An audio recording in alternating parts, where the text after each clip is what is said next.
Bom, pessoal, essa parte agora aqui ela é muito importante. Tá? Nós chegamos até o capítulo 11 de Apocalipse e nós vamos agora, a partir do capítulo 12, entrar numa espécie de um looping, porque ele começa a ter várias e várias recapitulações até avançar, de fato, a sua narrativa, né? E para exemplificar o que eu trouxe para vocês de material nessa parte especificamente, para facilitar a didática, melhorar o seu aproveitamento de estudo, nós vamos rever os conceitos que norteiam a linha narrativa e a interpretação, a compreensão do livro do Apocalipse, antes de nós passarmos para a parte que eu quero mostrar para vocês. Então é importante a gente rever o entendimento de que o Apocalipse ele tem métricas e estruturas narrativas gregas muito específicas, tá? Richard Bauckham, do livro Lendo o Apocalipse com Responsabilidade, chama o Apocalipse de carta circular, uma escrita que faz várias recapitulações e volta em alguns assuntos antes de avançar para novos assuntos. Ele, no caso, fala que o Apocalipse tem uma característica híbrida, porque ela é uma carta circular, a partir de um certo ponto torna-se uma narrativa dramática. Tá? Uma mesma mensagem apresenta, então, no caso aqui, o Apocalipse, uma estrutura quiástica, recapitulação por prolepse e avanço por paralelismo progressivo. Isso aqui a gente já viu lá na primeira parte, antes do estudo do primeiro capítulo, e é importante revermos para poder entrar no capítulo 12, visto que agora há pouco a gente viu no capítulo 11, que é o toque da sétima trombeta. Jesus ele é vitorioso definitivamente, os reinos deste mundo passam a ser do Senhor e do seu Cristo. É a canção que os anjos entoam e os seres celestiais. Então precisamos rever, porque a partir do capítulo 12, começa uma sequência de narrativas e de eventos que, naqueles que fazem uma leitura linear do Apocalipse, isso leva a entendimentos extremamente errados. Diferentemente do que a gente tem tratado no começo, nos primeiros 11 capítulos, a partir do capítulo 12 não trata-se de uma divergência de interpretação. Isso é muito claro pela característica de escrita. Então não é uma coisa assim, mas aqui nós estamos tratando de diferentes linhas interpretativas. Mas a partir do capítulo 12, isso já começa a ficar um pouco mais complicado, porque não trata-se apenas de uma forma de interpretar, é uma forma de ler corretamente na estrutura em que o livro de Apocalipse é escrito. E é disso que nós vamos falar a partir daqui. Tudo isso já foi visto lá no comecinho, na introdução, antes do capítulo 1. Nós temos então da primeira de 3 estruturas encontradas no Apocalipse de escritas gregas, né? Temos a estrutura quiástica, o qui, ou o CHI, que para a gente é chi, mas pronuncia-se ki no grego, é um x, né? É a forma de escrita seguindo uma estrutura em x. Tá? Então a escrita ela é dessa forma, como a própria letra mesmo, x, né? Da mesma forma que foi escrita a famosa Ilíada de Homero e a Odisseia também de Homero. E ela é escrita com seus eventos fazendo um cruzamento em x. Tá? A narrativa tem então seus primeiros atos, certo? E após o ápice no centro da mensagem, ela retoma algumas narrativas anteriores, como se ela buscasse novamente o início. Por isso, Bauckham diz que o Apocalipse é uma carta de estrutura circular. Exemplificando aqui a estrutura quiástica em X, nós temos do primeiro ato até o seu ápice, que é no centro, né, que está escrito desfecho, e as retomadas dos atos, como que se concluísse lá no primeiro ato. Isso, quando nós chegarmos no capítulo 21 e 22 de Apocalipse, vai ficar evidente. Por isso que, a partir do capítulo 12, nós vamos exaustivamente tratando das recapitulações. E o próprio livro do Apocalipse nos fornece essas conexões do que acontece do capítulo 12 em diante, com situações já faladas, previstas ou antecipadas nos primeiros 11 capítulos. Isso é bastante claro, como a gente vai ver no decorrer do estudo. Tá?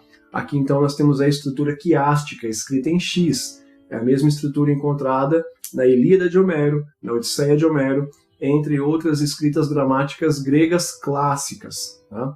Segunda característica, a recapitulação por prolepse. A prolepse é uma forma de narrativa usada pelos próprios hebreus, né? A cultura judaica na escrita e na fala hebraica. Ela traz isso para memorização, em períodos que não havia disponibilidade de cópias de pergaminhos para comercializar, e a população, em sua grande maioria, não podia comprar.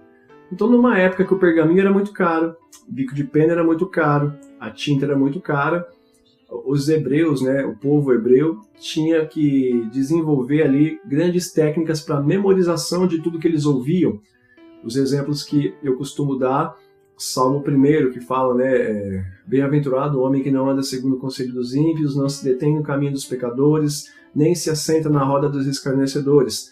Antes, o seu prazer está na lei do Senhor e nela medita de dia e de noite. Isso quer dizer que aquilo que ele ouve da lei, que só se ouvia no tabernáculo, depois no templo, ele vai para casa, não tem uma cópia de pergaminho para ler, então ele tem que meditar naquilo que ele ouviu, para que nunca saia do seu coração. Assim como Davi fala no Salmo 119, a tua palavra escondi guardada no meu coração.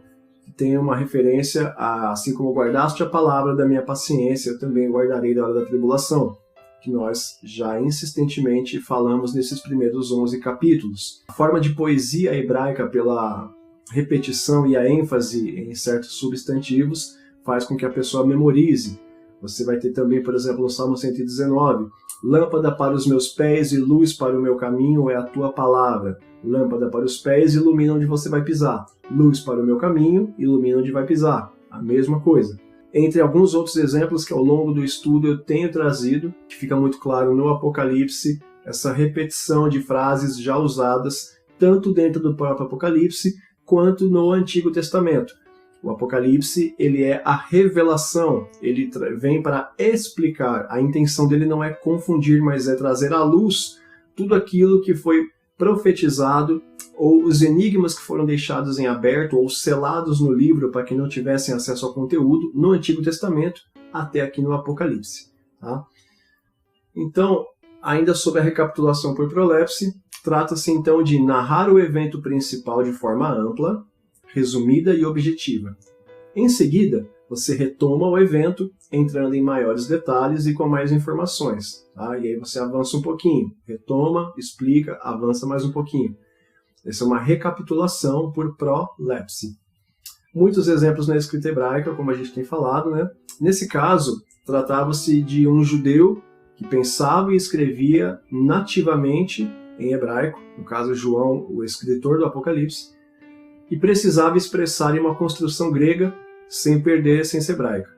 Então o que seria isso aqui? O Apocalipse traz essa característica muito forte da recapitulação por prolepse, porque o escritor do Apocalipse é um hebreu que pensa em hebraico, sua língua nativa e sua escrita nativa, mas ele precisa expressar isso em grego para que os leitores que tivessem acesso a esse documento entendessem tanto o conteúdo, mas a maneira como pensava o escritor do livro, tá? Ou da carta. Ela é híbrida, enfim.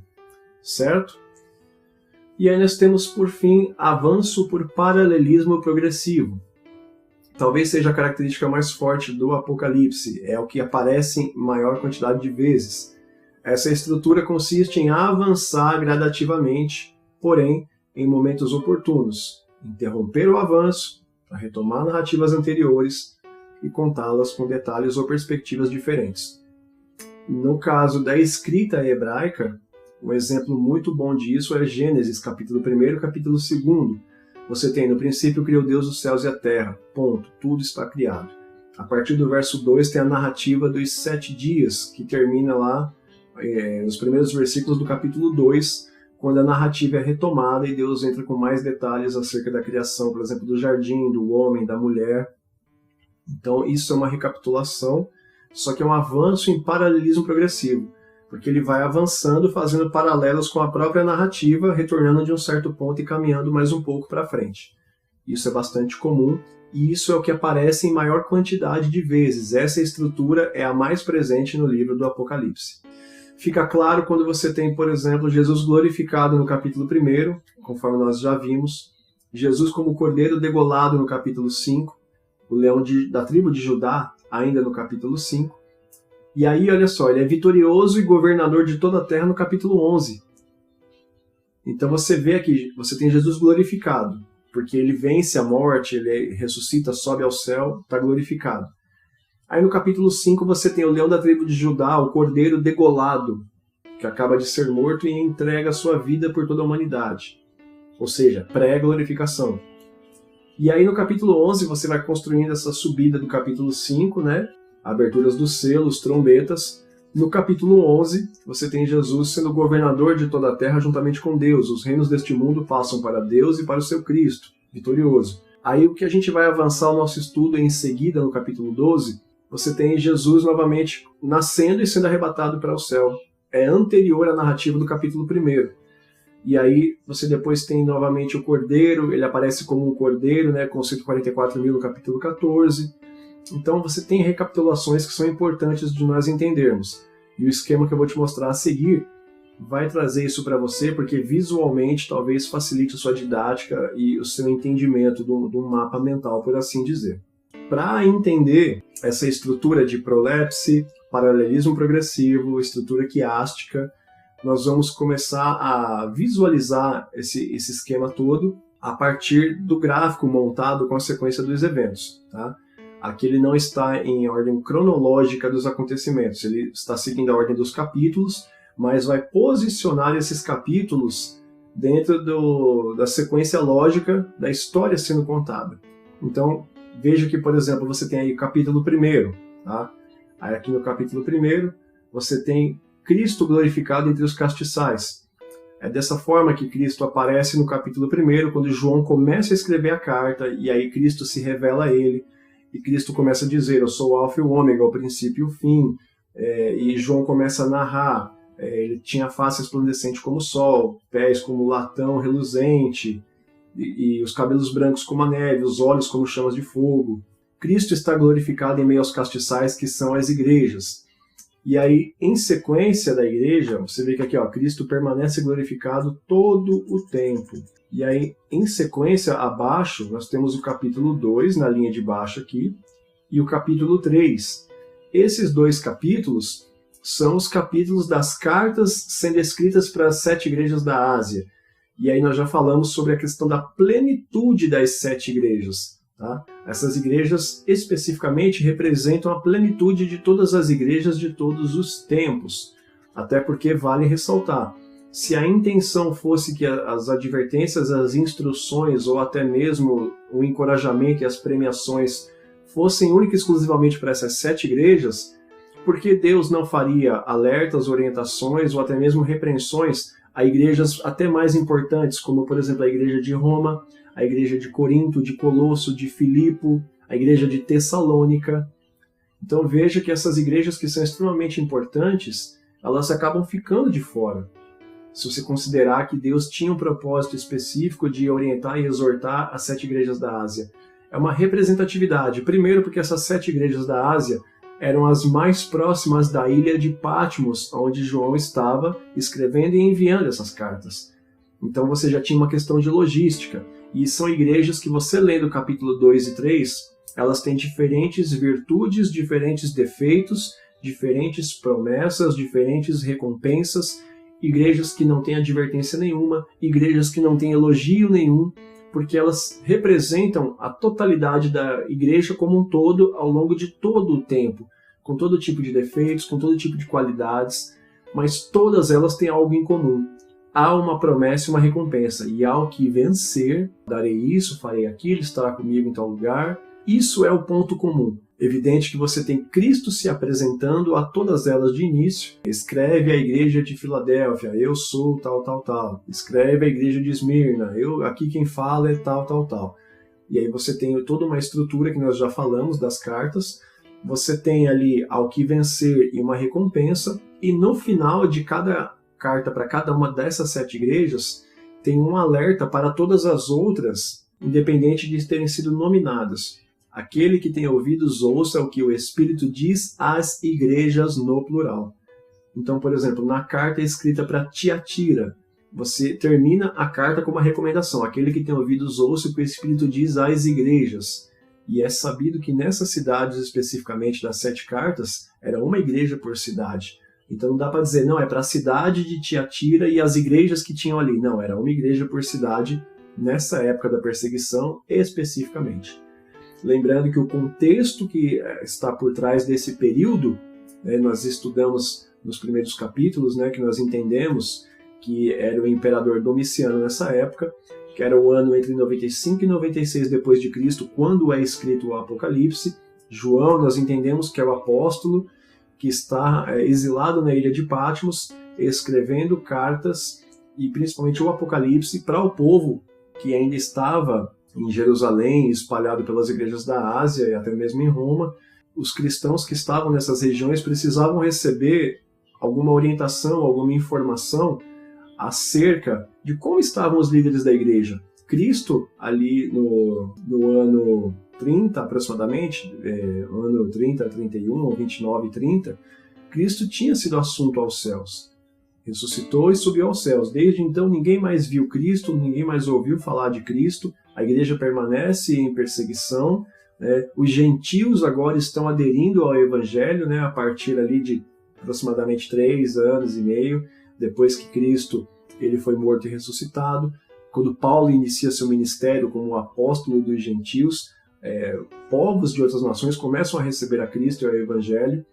E o contexto aqui é que a igreja, propriamente dita, estava sendo perseguida pelo Império Romano, por Domiciano. Ele tinha acabado de instituir o culto ao imperador, este estando ainda vivo, como sendo uma divindade. Aqueles que se recusassem a entrar nos templos e adorar aos deuses romanos ou ao próprio imperador eram perseguidos. Quando não eram mortos, eles eram impedidos de comprar em qualquer comércio onde eles fossem, e se eles tivessem os próprios negócios, as pessoas eram proibidas de comprar deles.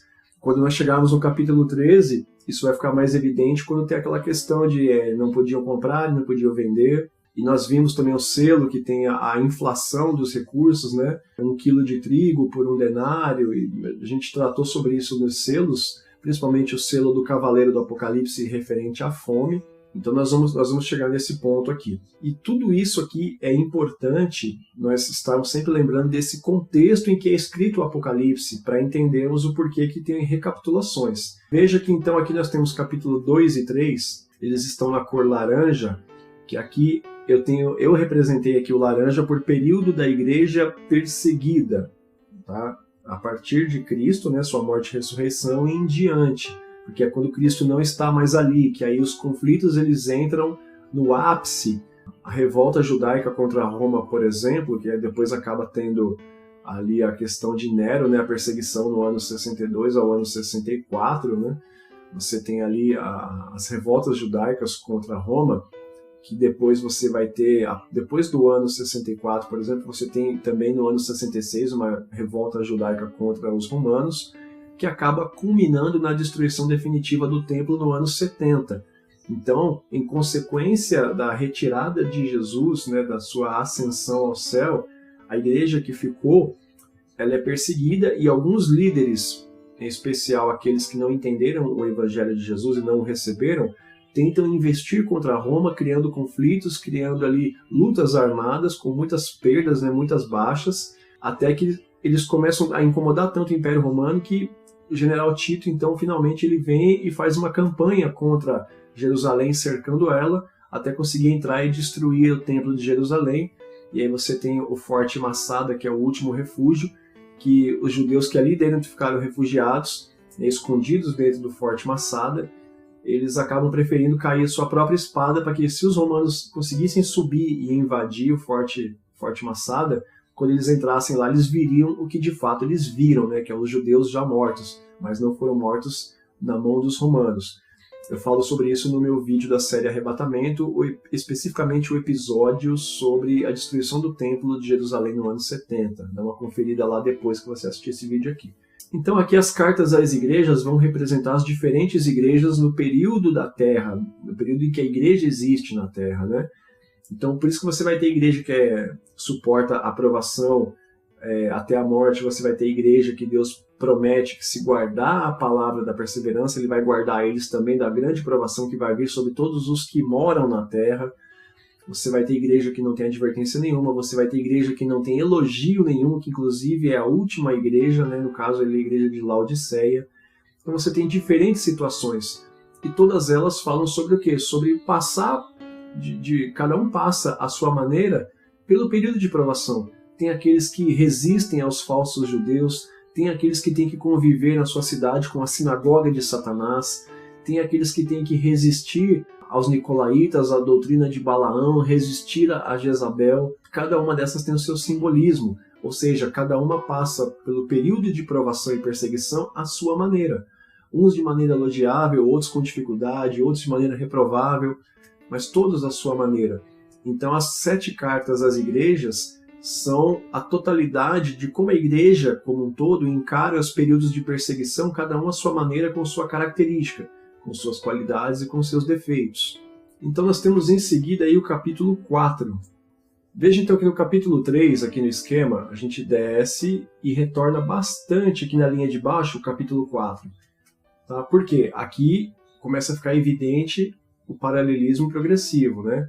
A gente está retornando, tá? O laranja é o que eu separei como período de perseguição da igreja na Terra. Veja que do capítulo 3 ele vai voltar bastante lá na frente para o capítulo 4. O capítulo 4, nós estudamos aquela questão de depois disso, depois dessas coisas, como um possível intervalo de tempo na escrita, não na realização da história. Provavelmente no dia seguinte que João tem a visão novamente, ele começa a escrever outras coisas. E aí ele é chamado para dentro do mundo espiritual, né, que a gente vai chamar de céu, que era um entendimento helenístico, né?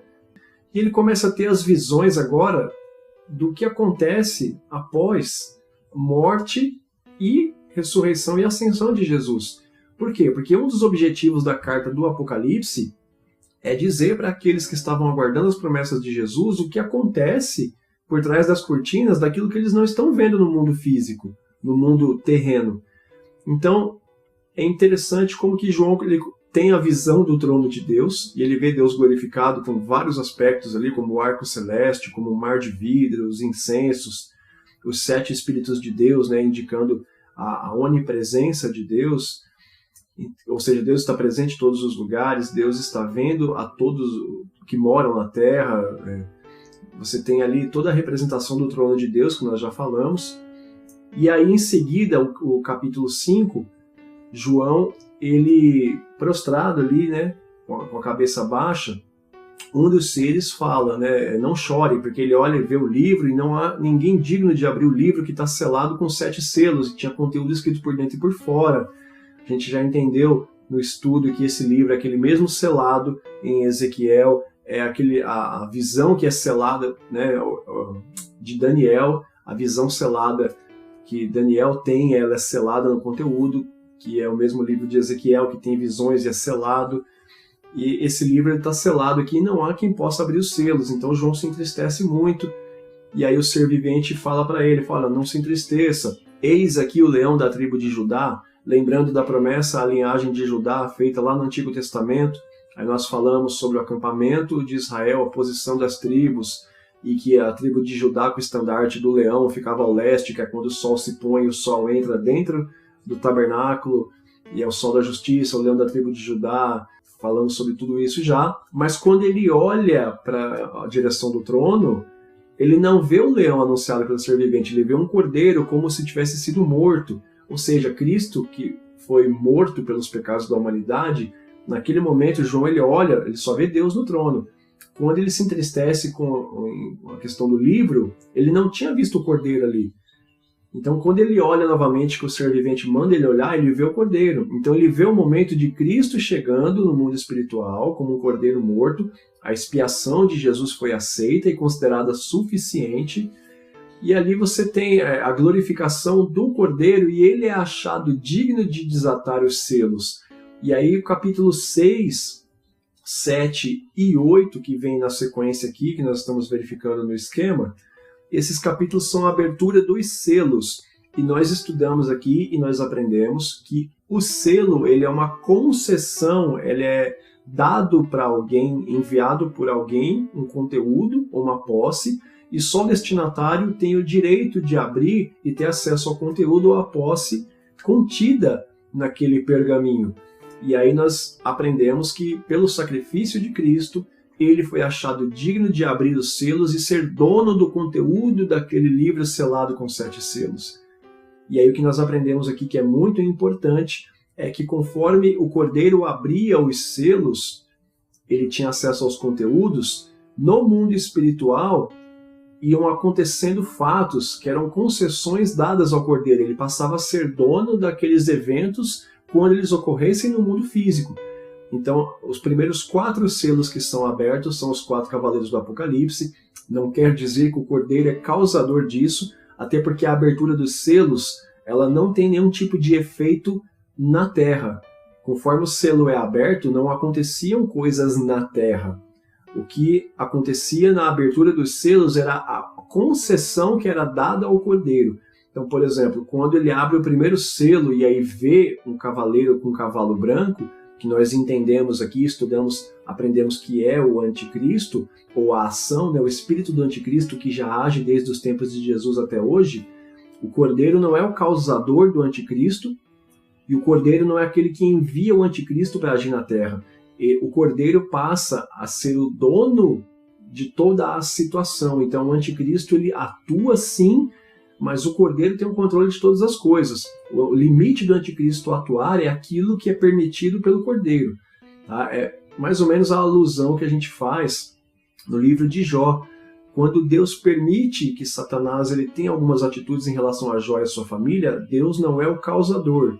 Ele é aquele que permite porque ele é dono e controla todas as coisas que acontecem na Terra. Então ali ele é um agente permissivo. Tá? Então as concessões do que os cavaleiros do Apocalipse fazem, o Cordeiro não é causador. Ele é dono e controlador da situação. Aquelas situações são concedidas a ele. Ele determina o limite e ele é dono dos eventos. Usando esse exemplo do termo evento, é como você fazer uma festa de 15 anos, alugar um buffet, você é dono do evento. O que não quer dizer que se alguém escorregou no pátio e quebrou a perna, a culpa é sua, certo? É importante ter isso em mente.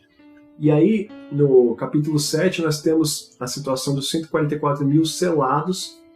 E aqui foi muito importante a gente entender o que é o selo, porque aqui retoma a situação do Êxodo, a última praga do Egito, e ali foi realizada a Páscoa, passado o sangue do Cordeiro nos umbrais das portas, que é para tampar as escritas egípcias, para que o anjo da morte lesse que o sangue do Cordeiro encobriu o paganismo e a vida secular, e aí o que foi lido foi apenas o sangue, não o que estava por trás, e essas pessoas foram poupadas. É isso que nós estudamos em relação aos 144 mil.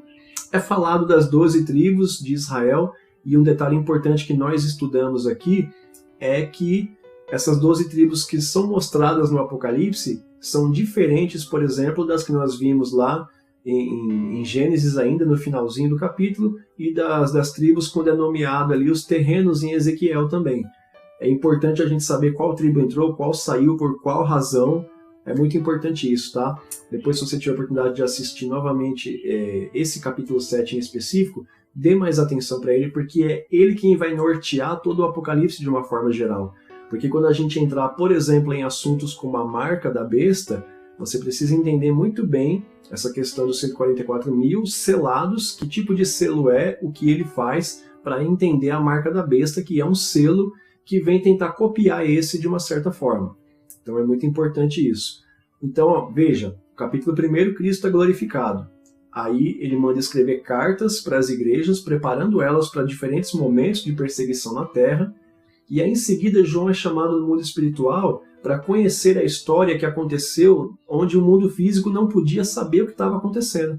Porque uma das perguntas do povo dessa época é: Jesus ressuscitou, mas e aí? Cadê as promessas? O que é que ele está fazendo? Onde é que ele está? O que é que está acontecendo lá com Deus?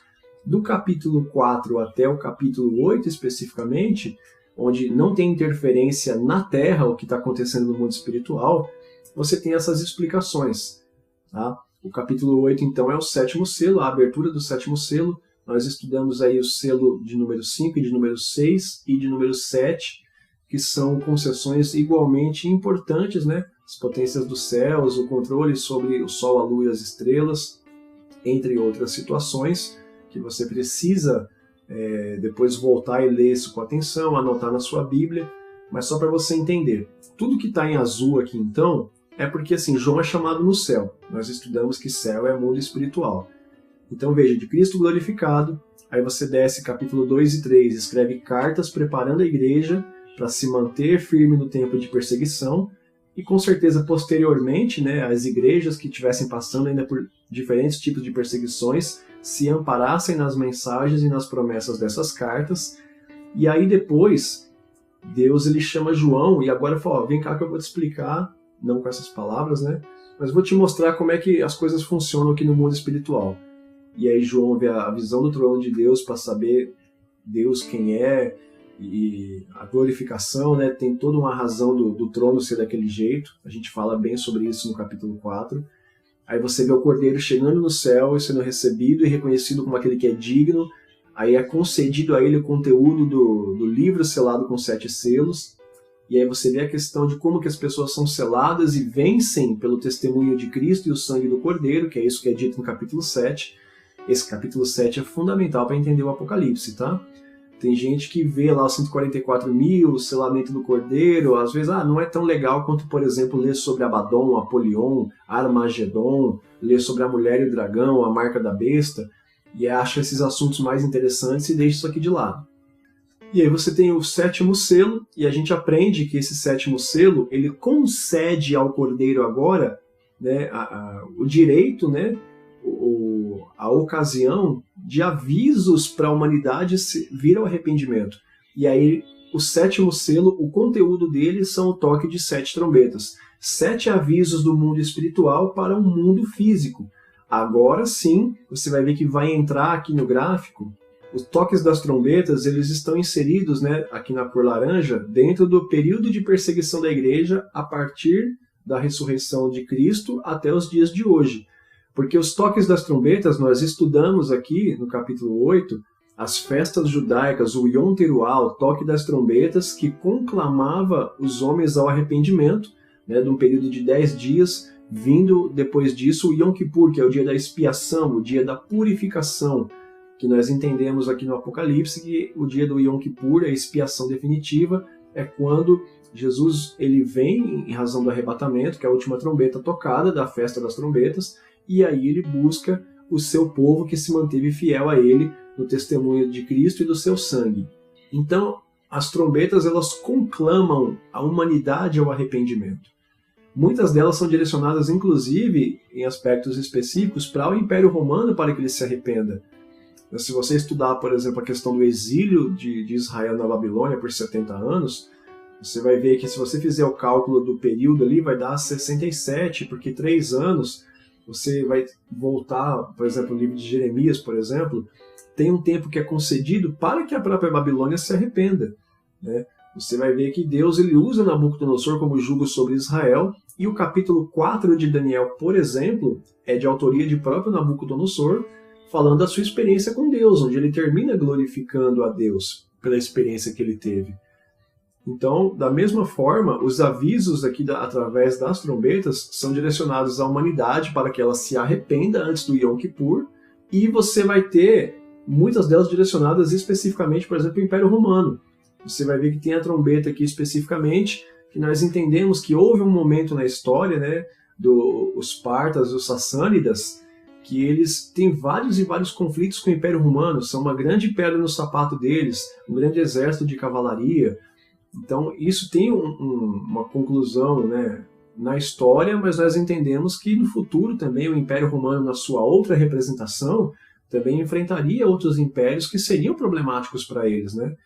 É interessante que até nessa trombeta especificamente nós estudamos que tem um momento que os homens eles agonizam de dor e eles pedem ali pela morte, a morte não vem, que os gafanhotos que sobem do abismo, onde nós estudamos inclusive sobre Abaddon, o ataque das caudas, né, faz os homens ficarem doentes por um período de 5 meses, que é o tempo de vida de um gafanhoto na vida real. Mas nós entendemos que na história tem um cumprimento ali específico, em um momento histórico, né, que nós já temos conhecimento, que é ali nesses vários conflitos com os Partas, os Sassânidas, os Seleucidas. Vai ter um momento que o Império Romano pega a varíola por estar dentro daquele território deles ali. E isso acaba fazendo com que os romanos recuem e tenham uma grande derrota. Então tudo isso aqui tem um cumprimento histórico, mas é um eco por todo o período da humanidade até a conclusão, na vinda de Cristo em razão do arrebatamento. Então, as trombetas elas são uma conclamação ao arrependimento dentro desse período de perseguição da igreja. Porque você vai ver que ao final da última trombeta, por exemplo, os homens não se arrependem e não glorificam a Deus. Antes eles blasfemam contra Deus continuam apegados à sua fornicação, aos seus ídolos, ao seu paganismo, à sua idolatria. É isso que o texto vai dizer que nós estudamos. Tá? Então você tem as trombetas no capítulo 8, no capítulo 9. No capítulo 10 acontece algo muito interessante, que é o anjo poderoso que faz o juramento, né? Ele põe um pé sobre a água, um pé sobre a terra.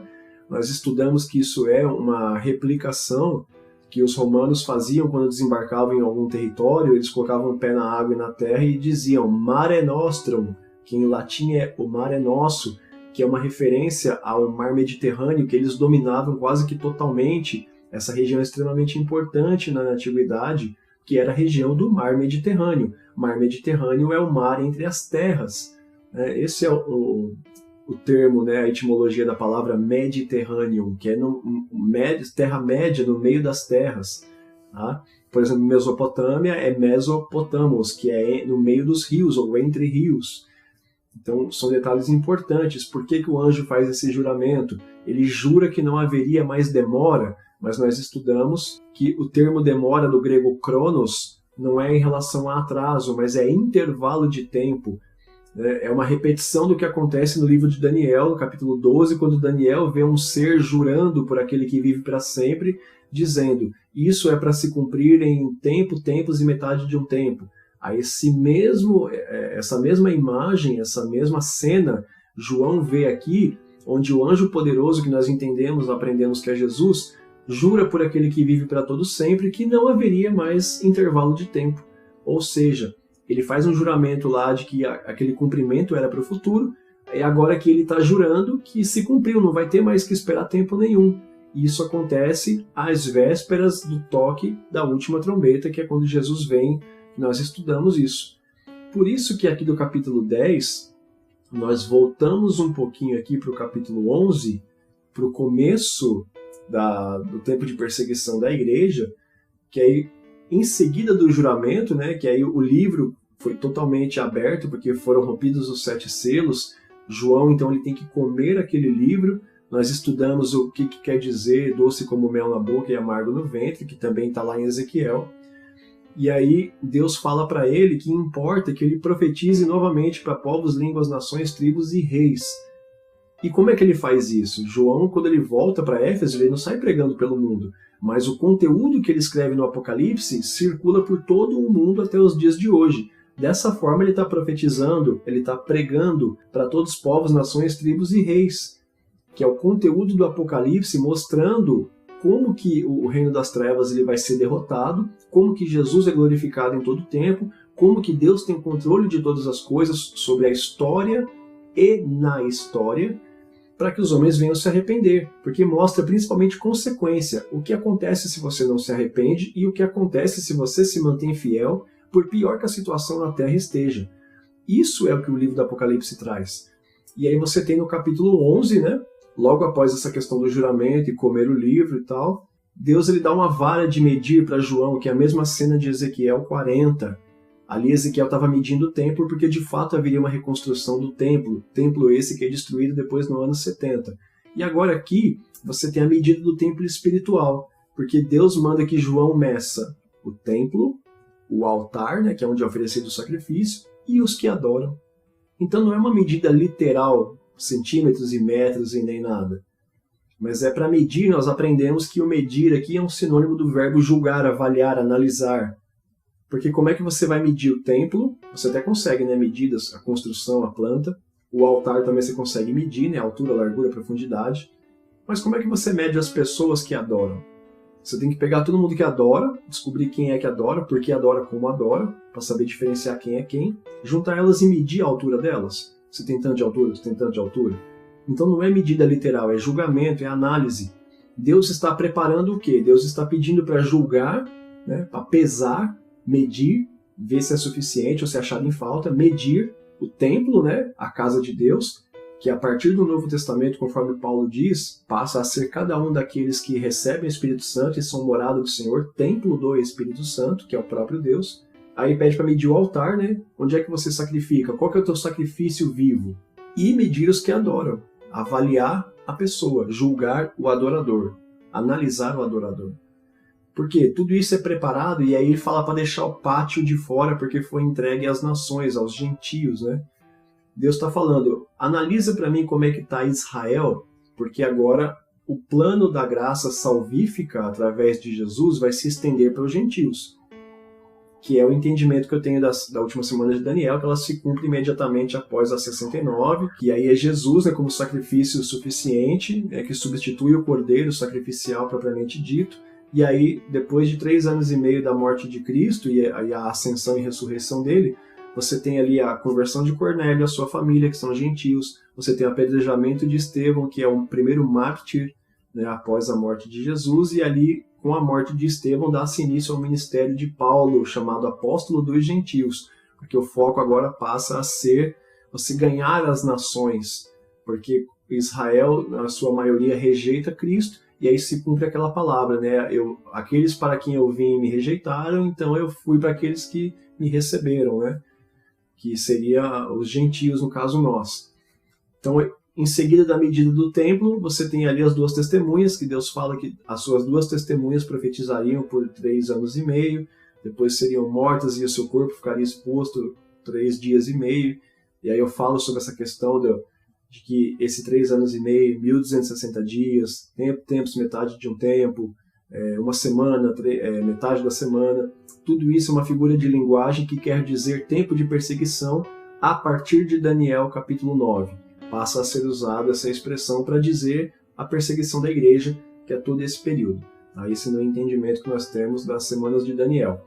Essas 2 testemunhas nós estudamos, né? Que é a palavra de Deus, a lei e os profetas, através daqueles que a levam e a pregam, que também está dentro do período de perseguição, visto que eles têm autoridade para fazer sinais e tal, que aí as pessoas entendem que é Moisés e Elias, mas o texto vai dizer que são as 2 oliveiras, os 2 castiçais, né? Ou seja, são igrejas que mantêm o azeite em tempos de perseguição, oliveiras e castiçais, as 2 testemunhas, e aí nós vimos que a besta se levanta e mata essas testemunhas.